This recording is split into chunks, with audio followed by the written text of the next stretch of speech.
1978 நினைக்கிறேன். MGR chief minister இருக்கார். அப்போ இந்த புயல் நிவாரண நிதிக்காக நடிகர் சங்கத்தை சேர்ந்தவங்க சிவாஜி உள்பட ஒரு பெரிய நிதி திரட்டி அரசாங்கம் பெரிய புயலில் தமிழ்நாடு பாதிக்கப்பட்டிருந்தது.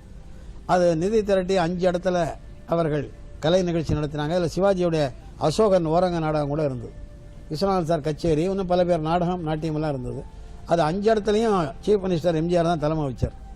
அப்போ திருநெல்வேலியில் அந்த நாட்டிய இந்த நிகழ்ச்சிக்கு தலைமை வைக்க எம்ஜிஆர் போகிறச்ச எம்ஜிஆர் என்ன பண்ணார், நீங்கள் என் கூட வந்தது இல்லையே, வாங்க போகலாம் ஃப்ளைட்டில்னு திடீர்னு ராத்திரி என்னை கூப்பிட்டு விட்டார். மதுரைக்கு போயிட்டு ஒரு கல்யாணம், எம்ஜிஆருடைய பிஏ ஒருத்தருடைய ஒரு ஐஏஎஸ் ஆஃபீஸர், அவங்க வீட்டு கல்யாணம். அதை அட்டன் பண்ணிவிட்டு திருநெல்வேலி போகலாம், வாங்கலாம் என் கூட, நான் சீஃப் மினிஸ்டர் ஆன அப்புறம் நீங்கள் எங்கள் கூட வந்தே இல்லையார். ஃப்ளைட் டிக்கெட் போட்டு கொஞ்சம் பண்ண ஒரு மைத்தனர்கிட்ட சொல்லிட்டார், காலையில் ஏர்போர்ட்டுக்கு வர சொல்லி. நான் 4:30 மணிக்கு ஏர்போர்ட் போனேன். எம்ஜிஆரோட பக்கத்தில் உட்காந்துட்டு போனோம். போயிட்டு மெஜிராவில் இறங்கி மெஜிராவில் சர்க்கியூட் ஹவுஸ் எல்லாம் தங்கியிருந்தேன். அந்த கல்யாணத்தை முடிச்சுக்கிட்டு திருநெல்வேலிக்கு காரில் போகிறோம். மாலை நேரம்.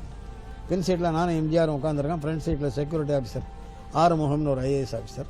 முன்னாடி பின்னாடி சீஃப் மினிஸ்டருக்குரிய வண்டிகள் போகுது. எம்ஜிஆருக்கு என்னென்னா நொறுக்கு தீனி சாப்பிடுவார்.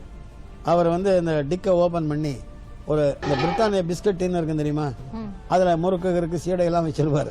அதெல்லாம் எடுத்து தட்டில் போட்டு நாங்கள் 2 பேரும் சாப்பிட்டு எம்ஜிஆர் என்னன்னு பேசிட்டு வரோம் டுவர்ட்ஸ் திருநெல்வேலி. அப்போ எம்ஜிஆர் என்ன சொன்னார், நான் உங்கள்கிட்ட ஒரு சமாச்சாரம் சொல்ல போகிறேன், உங்களுக்கு ஏதாவது அதில் மன வருத்தம் இருந்தால் என்கிட்ட சொல்லிடலாம் நீங்கள் என்ன அப்படின்னு. இல்லை உங்களுக்கு ஒன்றும் ஃபீலிங் இருக்காதுன்னு நினைக்கிறேன். என்னென்ன நீங்கள் இதுக்கு ஏன் பில்டப்பு என்னன்னு சொல்லுங்க. என்ன கண்ணதாசனை அரசவை கவிஞராக நியமிக்கலான்னு இருக்கேன், நீங்கள் என்ன நினைக்கிறீங்க, கை கொடுங்க என்ன எம்ஜிஆர்.